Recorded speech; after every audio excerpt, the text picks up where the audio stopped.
OBC आरक्षण वाचवण्यासाठी नवनाथ वाघमारे आणि लक्ष्मण हाके हे आंतरवाली सराटीच्या तोंडावर असलेल्या वाडीगोद्री येथे उपोषणाला बसलेले आहेत। त्यांची प्रकृती चिंताजनक झालेली आहे, त्यामुळे त्यांचं कुटुंबीय नवनाथ वाघमारे यांचं कुटुंबीय सुद्धा नवनाथ वाघमारे यांच्या भेटीसाठी आलं होतं। त्यांची मुलगी सुद्धा या ठिकाणी आहे। ताई तू रडतेय थोडी थोडी? आता काळजी वाटणारच ना पप्पाची। पप्पा समाजासाठी एवढं करतायत, समाजाने पण आता एकवटलं पाहिजे आणि माझ्या पप्पासाठी काहीतरी केलं पाहिजे। आता ओबीसीचं राजकीय आरक्षण पण यांनी घालवलंय। आता शैक्षणिक आरक्षणावर पण यांचं हे म्हणजे घाव घालतायत। त्यांनी आता शैक्षणिक आरक्षणासाठी तरी लोकांनी एकवटलं पाहिजे आणि आरक्षण वाचवलं पाहिजे आपलं। मराठा समाज त्यांच्यासाठी आरक्षण मागतोय, ते ओबीसीतून यायचं म्हणतायत, तर त्याच्याबद्दल तुझी काय भूमिका? त्यांना ऑलरेडी EWSचं आहे आणि आता फेब्रुवारीमध्ये SCBCचं काहीतरी दिलं त्यांना 10%। मग परत त्यांना ओबीसीमध्ये काय यायची गरज आहे? त्यांना आहे ना आरक्षण, मग परत काय सगळे आरक्षण यांनीच घ्यायचे का? आम्हाला काहीच नाही का? आम्ही इथे गरीब आहेत, आमचं अवघड झालं शिक्षणाचं। आता कुठं आम्हाला शिक्षणाबद्दल कळायला लागलंय, तर आता शिकायला लागलेत लेकरं, तर ह्यांचा आता परत अडथळा करायला लागलेत निर्माण आमच्या ह्याच्यामध्ये। तू जरंगेंचं कुठलं भाषण ऐकले असेल, ते म्हणतात की मी तर ओबीसीमध्ये आल्याशिवाय थांबणारच नाही। आता त्यांना मी काहीच बोलू शकत नाही, ते माझ्यापेक्षा मोठे आहेत, त्यांना मी काहीच बोलणार नाही। त्यांच्या भूमिकेबद्दल काय तुझं मत आहे? काही नाही, आता त्यांना तसं वाटतंय, पण आमची इच्छा आहे की त्यांनी त्यांची भूमिका मागं घ्यावी। त्यांना ऑलरेडी दिलं आहे ना सरकारने, मग त्यांनी आता शांत बसावं ना। आमचं पण काहीतरी आहे ना, महाराष्ट्रात आम्ही पण जगतोय, तर आमचा पण विचार केला पाहिजे।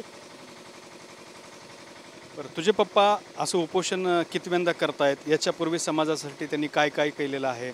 कुठले कुठले आंदोलनं केले? आंदोलन त्यांनी जातनिहाय जनगणनेसाठी केलेले आहेत, खूप सारे ओबीसीसाठी खूप सारे म्हणजे आंदोलनं केली आहेत। उपोषण त्यांनी पहिल्यांदाच केलं आहे, आमरण उपोषण। आंदोलन ह्याच्यापूर्वी खूप सारे केलेले आहेत। आधी पाणी घेत नव्हते, आता कालपासून पाणी घ्यायला सुरुवात केलीत, मात्र डॉक्टरांनी सांगितलं की त्यांची प्रकृती कमालीची चिंताजनक आहे। तर मग तू पप्पाला काही सांगितलं का? पप्पाला काहीच नाही म्हटलं, तुम्ही काळजी घ्या तुमची, आमच्यासोबत मम्मी आमची काळजी घेते, तुम्ही ताण घेऊ नका आमचा, तुम्ही तुमचं समाजाकडे लक्ष द्या, समाज तुमच्याकडे लक्ष देईल।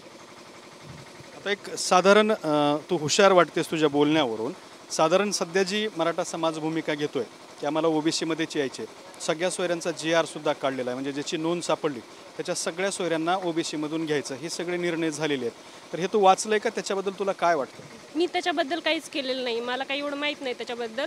पप्पांनी जेव्हा फर्स्ट टाईम उपोषण सुरू केलं तेव्हाच मी जास्त एवढं मीडियामध्ये बघायला लागले पूर्ण, कारण मी एवढं काही लक्ष दिलं नाही। मी माझा अभ्यास करते। किती वेळेस आणि काय करायचे तुला पुढे? मी आता रिपीट करते, नीटची एक्झाम दिली होती ह्या वर्षी, पण आता ह्या वेळेस नीटचं खूपच कट ऑफ जास्त वाढलं आहे, त्यामुळे ह्या वेळेस नंबर लागण्याची शक्यता नाही आहे। तर मग डॉक्टर व्हायची इच्छा आहे, त्याच्यासाठी मी माझा अभ्यास करते। आता ह्या सगळ्या पार्श्वभूमीवरती तुझ्या पप्पांचाही जीव धोक्यात आलेला आहे, तिकडे मनोज जरंगे स्वतःचा जीव धोक्यात घालून त्यांच्या समाजासाठी लढतात। हे दोन्ही तुझे पप्पा आणि मनोज जरंगे हे दोन्ही त्यांच्या समाजाचे नेते आहेत आणि समाजामध्ये सध्या दुही निर्माण झालेली आहे। तर याबद्दल काय केलं पाहिजे वाटतं तुला? मला वाटतं हे असं जातीवादी करायला नाही पाहिजे, कारण सगळे एकमेकाचे भावंड आहेत। असं शिवरायांच्या परत फुले शाहू आंबेडकरांच्या महाराष्ट्रात असं काही घडलं नाही पाहिजे, मला तरी असं वाटतं। पूर्ण नुसतं जाती बघणं हे ठीक नाही आहे। सरकारला काय सांगणं आहे तुझं? सरकारला काही माझं म्हणणं नाही आहे, तुम्ही फक्त एकदा जातनिहाय जनगणना करा आणि माझ्या वडिलांच्या ज्या अपेक्षा आहेत तुमच्याकडनं की तुम्ही राज्यपालाकडनं पत्र आणून द्या की तुम्ही GR काढणार नाहीत, ते आणून द्या आणि माझ्या पप्पाचं उपोषण तुम्ही सोडवा, हीच माझी विनंती आहे त्यांना। तर हे होते नवनाथ वाघमारे यांचं कुटुंब, त्यांनी सुद्धा सरकारकडे या उपोषणाची दखल घेण्याची मागणी केली आहे। कॅमेरामॅन पप्पूसोबत दत्ता कानवटे, TV9 मराठी, जालना।